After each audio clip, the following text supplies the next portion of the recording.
शुभ प्रातः मित्रों, जैसा कि आप जानते हैं मेरा नाम मनोज मेहरा और मैं अपने चैनल योग और निरोग पर आप सभी को बताता हूं कौन से आसन और प्राणायाम करके हम अपने जीवन को स्वस्थ रख सकते हैं, निरोग रख सकते हैं। आज मैं आपको एक कॉम्बो पैक बताने जा रहा हूं। बहुत दिनों से हम कॉम्बो पैक की सीरीज ही चला रहे हैं। कॉम्बो पैक वो बताने वाला हूं मैं जिसमें हम अपने शरीर को खींचते तानते हैं, स्टिफनेस दूर करते हैं, जकड़ाहट अकड़ाहट दूर करते हैं और बहुत कुछ नहीं कर पाते हैं तो सिर्फ 5 से 10 मिनट ही खर्च करते हैं। वो लोग जो रोज सुबह घूमने जाते हैं, थोड़ा बहुत चलते हैं फिरते हैं, लेकिन उनका शरीर भारी है, वजन ज़्यादा है और कुछ ज़्यादा हिल डुल नहीं पाते हैं, कर नहीं पाते हैं, ऐसे लोग आज का आसन, आज का पैकेज जरूर देखें। जो लोगों के पास थोड़ा बहुत टाइम होता है सुबह सुबह और मन करता है कि चलो मैं थोड़ा सा घूम आऊँ और हल्का फुल्का शरीर को ऊपर नीचे खींच आऊं, तो वो थोड़ा सा सिस्टम से करते तो वो लोग रोज, उनकी इच्छा तो है रोज करने की, पर कुछ लाभ नहीं उठा पा रहे हैं। कुछ जानकारी का अभाव है, कुछ आलस करना चाहते हैं, कुछ खींच नहीं पाते हैं, कुछ श्वासों का तालमेल नहीं बैठा पाते हैं और जल्दबाजी में 5-10 मिनट वो वॉक करके आ जाते हैं और हल्का फुल्का पार्क में एक दूसरे को देख ऐसे हाथ हिला लेते हैं, ऐसे हाथ हिला लेते हैं, थोड़ा बहुत साइड में करके आ जाते हैं। तो वो लोग ही इतना ही थोड़ा बहुत जितना कर रहे हैं पर्याप्त कर रहे हैं, लेकिन इसको थोड़ा सा सिस्टमैटिक वे में करें, इसके साथ थोड़ा सा श्वासों का कॉम्बिनेशन बना लें तो उनको अधिक लाभ होगा। वो लोग जरूर देखें जो लोग रोज बाहर जाते हैं, ट्रैवल करते हैं, होटलों में सोते हैं, सुबह सुबह उठे थोड़ा बहुत टहल कर आ जाते हैं, वो लोग इसको जरूर करें, जरूर देखें। उनकी स्टिफनेस बॉडी की दूर होती है। जब हमारी उम्र बढ़ती रहती है, धीरे धीरे हमारे शरीर में अकड़ाहट और जकड़ाहट बढ़ती है, तो उसके लिए भी हमें रोज को सुबह इस थोड़ा सा 5 से 10 मिनट अपने घर की छत पर या ग्राउंड में या पार्क में जाकर करना अत्यंत आवश्यक है। तो उससे हमारे बॉडी में लचीलापन बना रहेगा, फ्लेक्सिबिलिटी बढ़ती रहेगी और हमें जो दर्द की प्रॉब्लम्स हो जाती है उम्र बढ़ने के साथ साथ, यहाँ दर्द हो रहा है, वहां दर्द हो रहा है, हिप्स में दर्द हो रहा है, ज्वाइंट्स में दर्द हो रहा है, वो इस प्रकार की प्रॉब्लम्स हमारे शरीर को नहीं आ पाती हैं। तो आप सभी लोग जिनको भी इस प्रकार से इच्छा कर रही है देखने की, करने की, अपने शरीर को एक्टिव रखने की, एनर्जी से भरपूर रखने की और जकड़ाहट अकड़ाहट से बचने की और कुछ करना भी नहीं चाहते हैं फिर भी थोड़ा बहुत बेचारे कर लेते हैं, वो लोग थोड़ी सी अपनी समझ को बढ़ाएं और आज का वीडियो देखें और साथ साथ अपने खान पान को संतुलित कर लें, 4P पद्धति को फॉलो करें, तो आप कभी भी जीवन पर्यंत निरोग रहेंगे, बीमार नहीं होंगे, औषधि की आपको आवश्यकता नहीं होगी, चिकित्सक के पास आपको जाना नहीं पड़ेगा। बहुत सरल सी 5-7-10 मिनट की क्रिया है जो आप रोज कर सकते हैं। यदि सुबह मॉर्निंग वॉक पे जा रहे हैं तो थोड़ा ब्रिस्क वॉकिंग का अभ्यास डालें, थोड़ा तेज चलें, श्वासों के साथ लंबे गहरे श्वास लें, जितनी ज्यादा ऑक्सीजन आप लेंगे उतना ज्यादा आप एक्टिव रहेंगे। तो लंबे गहरे श्वासों के साथ चलेंगे, उसके पश्चात पार्क में कहीं ग्राउंड में रुक के ये 5 से 10 मिनट का अभ्यास कर लेंगे, आपके लिए पर्याप्त हो जाएगा। जो लोग अपने शरीर को हिला डुला नहीं पाते, चाहकर भी पूरा खिंचाव नहीं उत्पन्न कर पाते हैं, उनके लिए भी बहुत बेहतर है। करना किन्हें नहीं है, उन लोगों को बिल्कुल नहीं करना होता है जिनको स्लिप डिस्क की प्रॉब्लम हो, जिनकी सर्वाइकल की प्रॉब्लम हो, जिनको हार्ट की प्रॉब्लम हो, जिनका बीपी बढ़ जाता हो, उन लोगों को यह नहीं करना होता है। बीपी की प्रॉब्लम वाले कर सकते हैं, लेकिन उतनी क्षमता तक जब उनका बीपी ना बढ़ने लगे, जब उनका सांस ना चढ़ने लगे, उतनी ही क्षमता तक अपने शरीर के अकॉर्डिंग कर सकते हैं। जैसे सांस चढ़ने लगे, बीपी बढ़ने लगे, रिलैक्स कर लेंगे, रुक जाएंगे। और जिन लोगों को पेट का कोई ऑपरेशन हुआ हो, ज्वाइंट्स में कोई ऑपरेशन हुआ हो, वो लोग थोड़ा सा 90 दिन से 180 दिन तक का गैप करके कर सकते हैं। खाली पेट करना होता है, सदैव खुले में करना होता है, जहां पे ऑक्सीजन का फ्लो बहुत अच्छा हो, क्योंकि हमें ऑक्सीजन के इनटेक के साथ अगर इन क्रियाओं का सामंजस्य बढ़ाएंगे तभी अधिक लाभ होगा, अन्यथा हमारे शरीर की अकड़ाहट जकड़ाहट दूर नहीं होगी। ब्लड फ्लो हमारी बॉडी के हर अंग नस नाली में बढ़ने लगे, ऑक्सीजन की सप्लाई बढ़ने लगे, ऐसा ही हम कुछ इन क्रियाओं में करने वाले हैं। मंथली पीरियड प्रॉब्लम हो लेडीज को या प्रेग्नेंट लेडीज हो, उनको नहीं करना है और हमेशा अपने शरीर की क्षमता का ध्यान रखना है। बहुत अधिक खिंचाव नहीं करना है, धीरे धीरे अभ्यास करेंगे तो आप पूरी तरह से एक्टिव हो जाएंगे।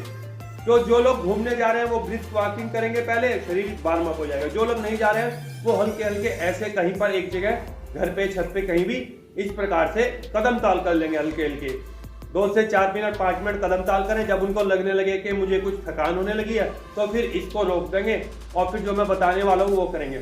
लंबे गहरे श्वासों के साथ करना होता है हमेशा। हाथ और पैर हमारे दोनों चल रहे हैं, एड़ियां जमीन से नहीं लग रही हैं, सिर्फ पंजों के ऊपर हम वॉकिंग कर रहे हैं। श्वास साथ साथ चलेंगे, देखिए कैसे चलेंगे।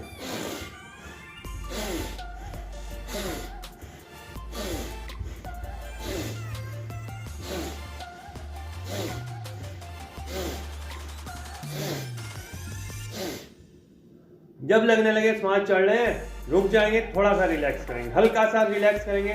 श्वास रिलैक्स करने के लिए क्या करते हैं, लंबे गहरे श्वास लिए बहुत धीमे गति से, साधारण गति, और हम रिलैक्स हो जाते हैं। उसके पश्चात आपने क्या करना है, हथेलियों को ऐसे इंटरलॉक करना है, ऐसे इस प्रकार से इंटरलॉक करके पूरा ऊपर खींचना है। जितना हम ताड़ासन में करते हैं वहाँ पे पंजे भी खींचते हैं, लेकिन इस क्रिया में पंजे नहीं खींचने हैं। सिर्फ अपने शरीर के अंगों की स्टिफनेस दूर करनी है। जो लोग बहुत मोटे होते हैं, पूरी तरह खिंचाव उनके अंदर नहीं आ पाता है, वो हाथ पैर ढंग से नहीं ला पाते हैं, उन लोगों के लिए बहुत अच्छा रहेगा।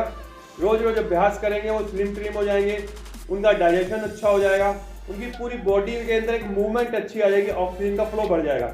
ये ऐसे पूरा खींचेंगे, श्वास ऊपर भरेंगे, पूरा खींचेंगे, जमीन से पैर नहीं उठाएंगे, जितना अधिकतम खींच सकते हैं खींचेंगे।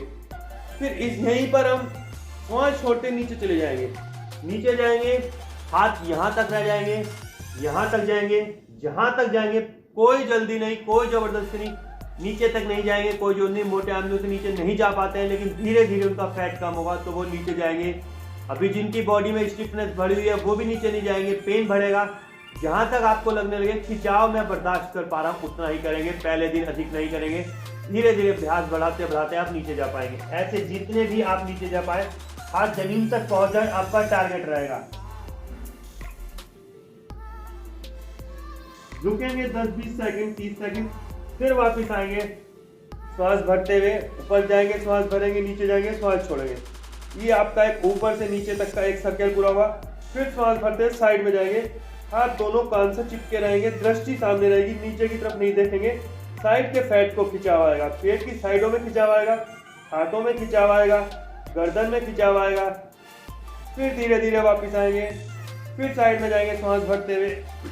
श्वासों का ध्यान बहुत जबरदस्त रखना है इसके अंदर। श्वास का ध्यान रखेंगे, ऑक्सीजन का इंटेक बढ़ेगा। ऑक्सीजन इंटेक बढ़ेगा तो आपके शरीर के अंदर जहां जहां भी जकड़न है वो दूर होगी। जितना अधिकतम झुक पाए, कोई जरूरत नहीं है कम की ज्यादा की, जो शरीर की क्षमता है। दृष्टि सामने रहेगी, हाथ आगे नीचे नहीं ले जाएंगे, कान के साथ रहेंगे। फिर श्वास छोड़ते हुए वापस, फिर श्वास भरते हुए पीछे।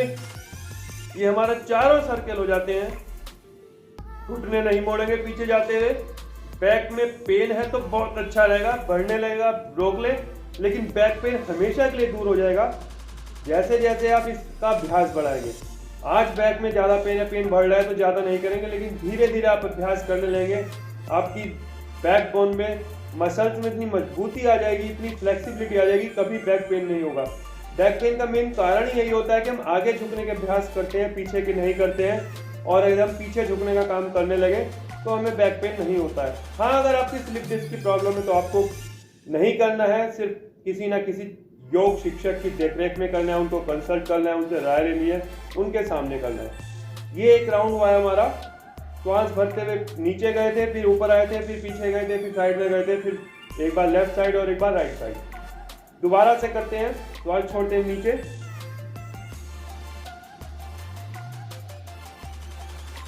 फिर श्वास भरते हुए वापस ऊपर, फिर श्वास भरते हुए पीछे, फिर बीच में श्वास छोड़ते हुए, फिर श्वास भरते हुए साइड में, फिर श्वास छोड़ते हुए बीच में, फिर श्वास भरते हुए साइड में, फिर श्वास छोड़ते हुए बीच में, फिर श्वास छोड़ते हुए नीचे, फिर श्वास भरते हुए ऊपर, फिर श्वास भरते हुए पीछे, फिर श्वास छोड़ते हुए बीच में, फिर श्वास भरते हुए साइड में, फिर श्वास छोड़ते हुए बीच में, फिर श्वास भरते हुए साइड में, फिर श्वास भरते हुए बीच में, छोड़ते हुए, फिर श्वास छोड़ते हुए नीचे।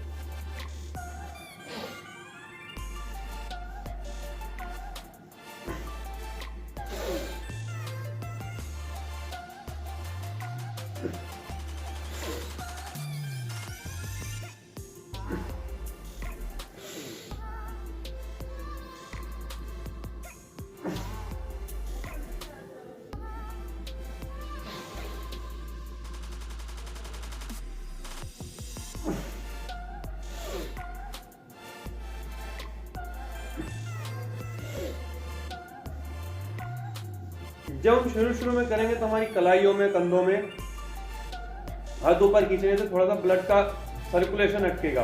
तो हम ऐसे हाथों को हिलाएंगे तो रिलैक्सेशन आ जाएगी, ब्लड सर्कुलेशन सामान्य हो जाएगा। ऐसे पैरों को भी हिला लेंगे, ये ब्लड सर्कुलेशन को सामान्य करने की उम्मीद है प्रोग्राम है। ऐसे कंधों को घुमा लें, इससे हमारा जो स्टिफनेस थी, जहाँ पर ब्लड फ्लो स्टिफनेस के कारण वहाँ पे रुक गया था, प्रारंभ में कर रहे हैं हम, पहले दिन कर रहे हैं तो थोड़ा सा रिलैक्स कर लेंगे। रोज भी करेंगे रिलैक्स तो अच्छा रहेगा। अब आपने पूरी क्रिया को समझ लिया है।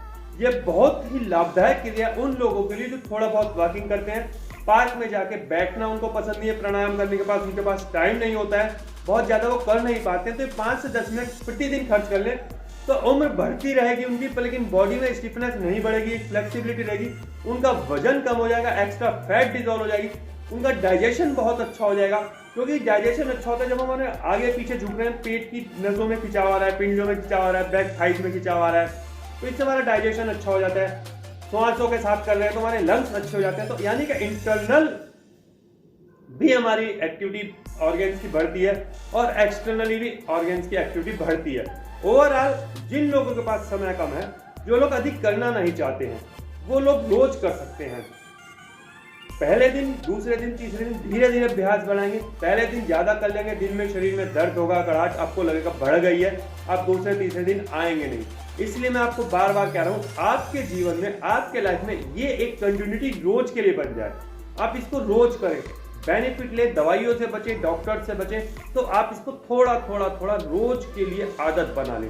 प्रतिदिन करेंगे, अभ्यास अच्छा रहेगा तो आप परफेक्ट हो जाएंगे, पूरा आगे झुक पाएंगे, पूरा पीछे जा पाएंगे, पूरा साइडों में जा पाएंगे, बड़े आराम से कर पाएंगे। लेकिन जल्दी ना करें, एक ही दिन में कभी भी मास्टर बनने का प्रयास ना करें, रोज करें, आदत बनाएं।